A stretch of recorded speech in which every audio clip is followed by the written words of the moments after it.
Пам'ятаєте видатного українського автора та артиста Скрябіна? У мене навіть є улюблена пісня його виконання «Старі фотографії», там де здається, що то було так давно, коли в руках тримаю цей альбом. Повіяло ностальгією, так?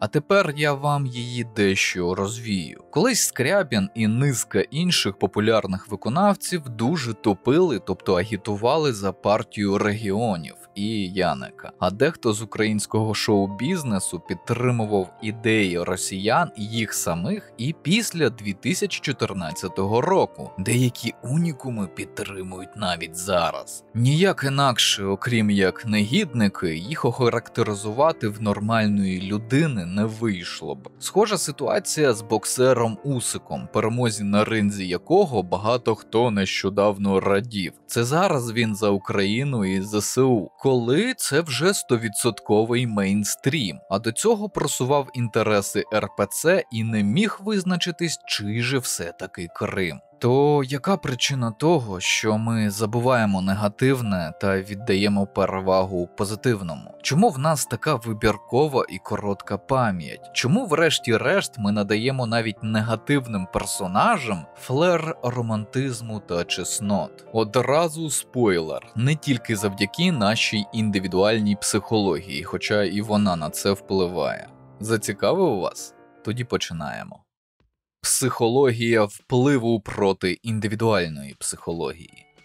Що ми загалом знаємо про нашу пам'ять? Насправді доволі багато завдяки дослідженням мозку, дослідженням сфери неврології, нейропсихології, психіатрії 20-го та 21-го століть. Наша пам'ять – це продукт роботи мозку та її аналізу вже нашою психікою. Пам'ять – уособлення нашого досвіду і, як не дивно, один із інструментів інтерпретації цього самого досвіду. Тобто погляд на нові події тісно пов'язаний з минулим людини. Такий собі уроборос. Саме тому стверджують, що людська та й взагалі біологічна, а не штучна пам'ять, як у комп'ютері, недосконала та здебільшого суб'єктивна. Загалом, навіть начебто ідеально запам'ятавши якусь подію, не можемо гарантувати, що запам'ятали її коректно, та спогад відображає дійсність. Через це, наприклад, були створені такі інструменти, як от перехресний допит свідка, інші способи отримати більш-менш точну інформацію. Пам'ять виконує дві надважливі функції, без яких людина навряд чи буде спроможна самостійно жити: згадування минулих подій і впізнавання навколишнього. Тому, як згадував ще у великому огляді розборі Disco Elysium, втрата пам'яті або її частин вважається психічним або неврологічним розладом. Може бути симптомом, який веде до правового статусу недієздатності. Це сукупність розладів і форм: ретроградна, антероградна амнезія, деменція, Альцгеймера, порушення короткочасної і довгострокової пам'яті і багато інших. Яскравий виняток – дитяча амнезія, коли людина не пам'ятає чи погано пам'ятає ранні роки свого життя. Теорій, чому не пам'ятає, багато. Як приклад, нестабільне хаотичне формування нейронів мозку немовляти, через які пам'ять не закріплюється у відповідних ділянках мозку, або безпорадний стан немовляти як занадто травматичний спогад, який тільки завадить свідомості працювати правильно, повсякчас нагадуючи про ту саму безпорадність. Також є таке пояснення, що інфантильна амнезія – це наслідок несформованого розуміння себе як окремої особистості. Є й інші гіпотези. Звичайно, пам'ять як мнестична функція вищої когнітивної діяльності класифікується на багато видів. Запам'ятовування за видом інформації, наприклад, орієнтація на місцевості. Пам'ятаєте жарт про топографічний кретинізм?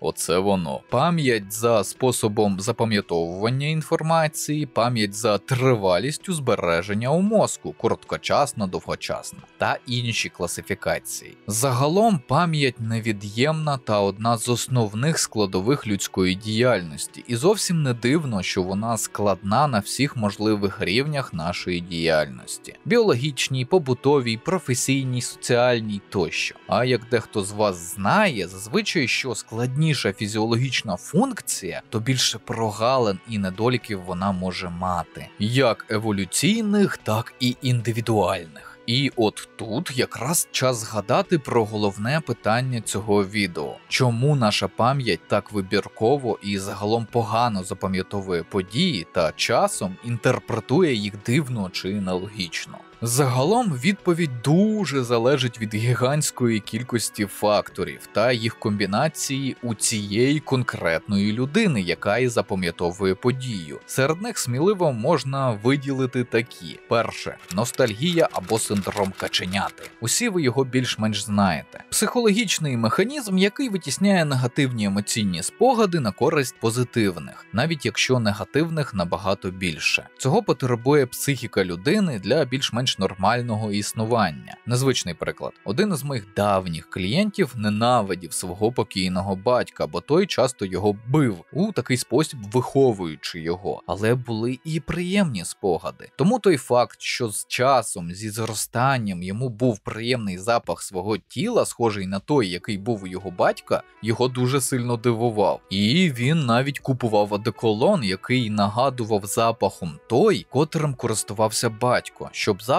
був ще автентичнішим. Це його заспокоювало і додавало впевненості. Тому, повертаючись до прикладу зі вступу, навіть якщо ви знаєте про того ж Скрябіна і його інколи негативну поведінку, вам однаково можуть подобатись його старі пісні. Ну, точніше, вони подобаються вашій психіці, бо мелодія і слова асоціюються з позитивними спогадами, а не з окремими негативними подіями, пов'язаними з їх автором. Друге. Вікові зміни свідомості. Зокрема, так звані вікові кризи, які інколи дуже змінюють ваше ставлення до життя, а головне – вашу особистість. Так само логічно, що у підлітка та у зрілої людини різні критерії погляду на світ, на потреби, побутові звички тощо. Третє. Вплив соціуму, бажання бути в мейнстрімі. Людина – соціальна істота, у цьому її сила і її слабкість, як казав класик. Більшість людей хоче комфортного спілкування, необхідного для обслуговування свого психологічного ресурсу, який і надає сил витримувати стрес. Тому конформізм або підстроювання під більшість у плані поглядів, звичок, риторики, сленгу – це нормальна поведінка для людини, яка просто хоче вижити. Водночас соціум через свої погляди, культуру, традиції може викривляти або неправильно інтерпретувати певні події, змушуючи людину робити так само, звичайно, не буквально.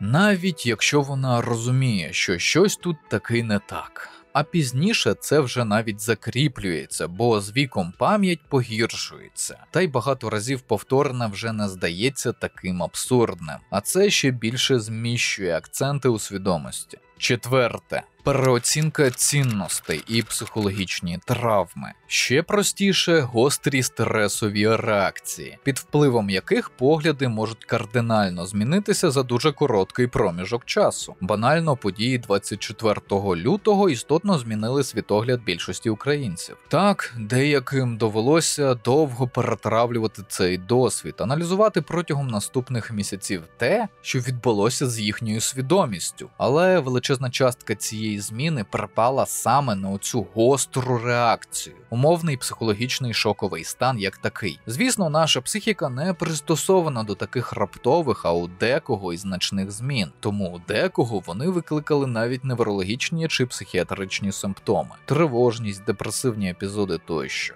П'яте. Новий життєвий досвід. Майже так само, як і попередній пункт. Різниця в часі зміни. Тут вже можу навести приклад біженців, які виїхали в країни, де інші культури, професійна етика, побут, загалом спосіб життя. Звичайно, це не так травматично для психічного стану, як гострий стрес, тому процес більш-менш природній. Шосте. Старіння мозку і втрата видозмінення спогадів як біологічний процес. Сюди ж розлади психіки, які впливають на пам'ять і її формування. Вже багато про це говорив у інших відео. Ми біологічні істоти. Наш організм має вичерпний ресурс ходу. Особливо, якщо не слідкуємо за здоров'ям або вимушені вести складний спосіб життя, як військові, наприклад. До того ж, сам собою мозок дуже уразливий вразливий орган. Один удар по голові може повністю змінити ваше життя і характер. Той же органічний розлад особистості – наочний діагноз, який це проявляє. Туди ж деменція. Мозок просто плутає спогади, дитячі та дорослі, забуває, підставляє людей у спогади, коли їх там не було. У мене в практиці був випадок, коли дідусь із деменцією багато дивився телевізор про те ж АТО, але сам ніколи не воював в житті. І от в нього з'явилися спогади, у правдивості яких він був впевнений, про те, що він довго воював у молодості. Притому спогади автентичні і правдоподібні для слухача. Якщо б не знав про його минуле, подумав би ветеран. Загалом є ще чимало інших чинників, наприклад, вживання алкоголю чи психоактивних речовин. Притому їхній вплив аналогічний до вищезазначених. Так, надмірне вживання алкоголю, якщо спрощувати, більшою мірою схоже на фізичний удар в голову за ступенем ураження, впливу на пам'ять. А вживання психоактивних речовин для досягнення стану зміненої свідомості на певні психічні розлади, навіть з галюцинаціями чи просто з пошкодженням клітин мозку або ЦНС. Звичайно, необхідно зазначити, що впливати можуть й інші чинники, які сьогодні не обговорюємо. Тому це не ґрунтовний матеріал про пам'ять як біологічний та психічний процес. Це відео більшою мірою основа задля розуміння головного сьогоднішнього питання і наступного розділу. Як забувають атовців? Наочний приклад забуття і стигматизації. Після теоретичної частини і доволі локальних прикладів у вступі ви можете запитати: от ти все про загальне, а є конкретний приклад щодо нашого суспільства? З сумом відповідаю, звичайно є. Атовці – моя соціальна група. І при тому нас не тільки забували, нам надавали негативних, часто вигаданих характеристик, забуваючи про позитивні. У певний момент, коли страх перед просуванням росіян на сході та півдні у громади зменшився, ветерани, які спинили цю навалу, почали демобілізуватися. Це зараз більшість про це знає. Тоді ж російська пропаганда просто засрала, інакше не скажеш, мізки багатьом українців. Не все так однозначно. Було основною думкою середньостатистичного українця. Хоча тут зі мною можна сперечатися, звичайно. Але в мене є свої доводи. Ті, хто дивиться мене давно, думаю, чули, як цей процес поступово відбувався. Як буквально на власній шкурі відчував вдячність суспільства та окремих осіб. Як атовців після демобілізації не приймали на цивільну роботу, бо думали, що ми психи неврівноважені. Як відмовляли у гарантованих законом пільгах. Як водії маршруток кричали у спину: «Та нафіга мені твоє УБД? Безкоштовний проїзд він хоче. Розвелося вас тут». Як нам доводилось об'єднуватися вже в цивільному житті задля того, щоб обстоювати свої законні пільги і права. Тому так, ви можете сперечатися, що не всі ветерани отримували неповагу в обмін на втрачене здоров'я, покладене на захист України. Але конкретно мій досвід говорить про те, що багато ветеранів відчули дуже багато, так би мовити, приємних соціальних взаємодій з нашими громадянами. Вибачте, але забути це складно. Бачите, тут діє не тільки принцип забування, що обговорювали вище, а ще й закріплення негативних асоціацій, якщо більш науковим терміном – стигматизація. Це коли негативна характеристика, яка може зустрічатись в якогось представника групи, поширюється на всіх у соціальній групі, а потім її ще додатково гіперболізують. Чула, Надія? Той атошник, який приїхав нещодавно, з Жовтневої вулиці, він гранату привіз. Його пов'язали. Чула, звичайно, та вони всі такі довбануті, привозять зі сходу зброю, може навіть переворот готують. Ви будете сміятись, але цей діалог не вигаданий. А хотілося б. Його на одному зі зборів ветеранів переповів нам як сумний жарт побратим, який чув це у громадському транспорті. Не буду казати, що така стереотипізація завжди неправдива. Серед нас дійсно є люди, які потребували медичну, психіатричну, реабілітаційну допомогу, яку мало хто міг надати. Були й ті, хто робив незаконні дії, як от контрабанда зброї із зони бойових дій. Але це були поодинокі випадки. Ну і серед цивільних цивільних таких теж вистачало в суспільстві завжди. А я нагадую, атовці здебільшого були мобілізованими цивільними. Не дивно, що в армію приходили як герої, так і подекуди злочинці з погашеними або прихованими судимостями, які могли зробити рецидив. І це абсолютно не дивно. Дивно те, що до цієї думки небагато хто з громадян самостійно доходив. Тут важливим нюансом було те, що ветерани, які нагадували про свої права, вимагали справедливості або просто розповідали армійські історії десь на застіллі, нагадували цим цивільним людям про те, що існує війна. А війна сама собою негативне явище, яке не має позитивних сторін. Тобто воїн був для цивільних тригером негативних спогадів про страх, невизначене майбуття, смерть і помітний розкол між українцями, росіянами і білорусами.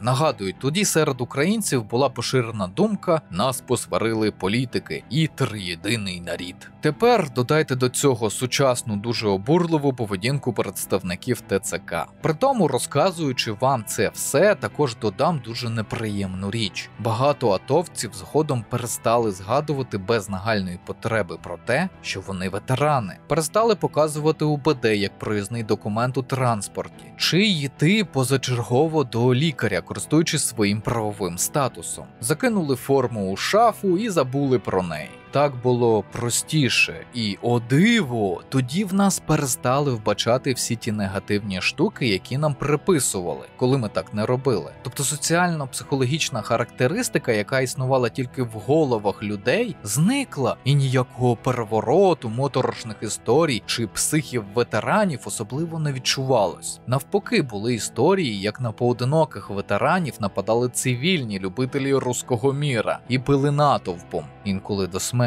Хочете, повангую трохи? Багато ветеранів цієї повномасштабної фази війни зроблять так само. Закинуть форму у шафу. Бо вони чують від старих ветеранів, що колесо сансари робить свій черговий оберт. Усе, що ми бачили та відчували у часи 2014-16 років, відбувається зараз, наче якийсь дивний повтор платівки. У подкастах і нотатках на Patreon і Buy Me a Coffee детальніше це розглядаю, але то таке. Цей розділ насправді попередження для тих, хто воює з 24 лютого. Щоб вони не ідеалізували суспільство, не очікували після повернення всеохоплюючої величезної вдячності та навіть більшості законних пільг. На те є багато об'єктивних причин, але основна – люди забувають, коли страх вторгнення і ризик окупації зменшується. Не так швидко, як першу хвилю атовців. Бо банально цього разу ветеранів більше, але все-таки подібне буде.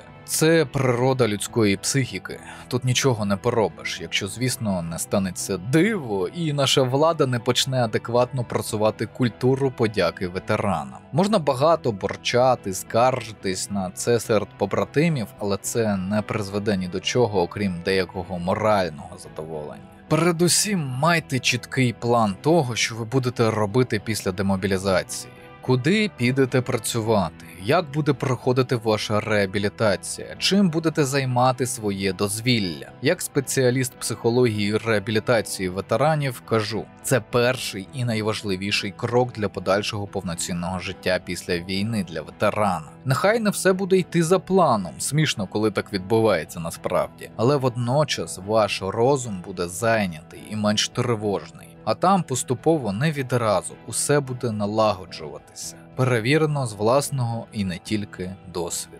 Ну і звичайно, не бійтесь йти до психологів, психотерапевтів і психіатрів, особливо тих, що мають достатній досвід роботи з УБДшниками та гарні відгуки від інших ветеранів.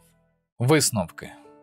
Як ви зрозуміли, цей матеріал більше для таких, як я, ніж для цивільних і незалучених активно у війну людей. І таких відео буде більше, бо, вважаю, треба підготувати і суспільство, і ветеранів до зіткнення з реальністю, яке обов'язково відбудеться. Попередній раз був доволі розчаровуючим. Як би ми не намагалися перетворити казку на реальність, є об'єктивна дійсність. І досвід попередників, який ми часто через якусь дивну звичку відкидаємо зі словами «З нами так не буде, у нас все буде інакше, ми зламаємо цю допотопну систему».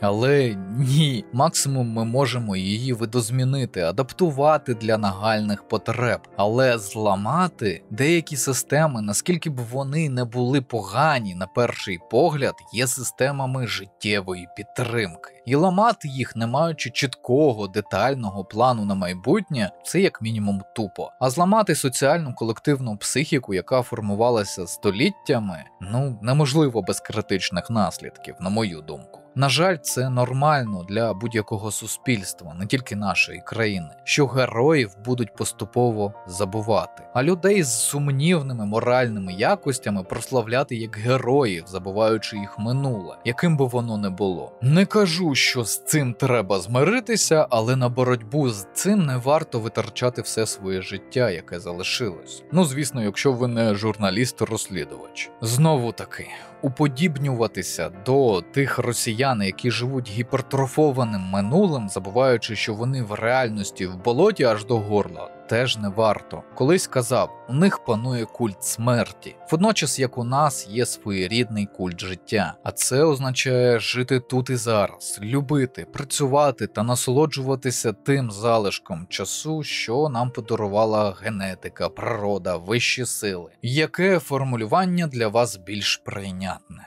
Знаю, для багатьох це очевидний меседж, але, як казав колись мій командир, воїну треба повторювати настанову багато разів, особливо якщо вона потенційно може врятувати життя.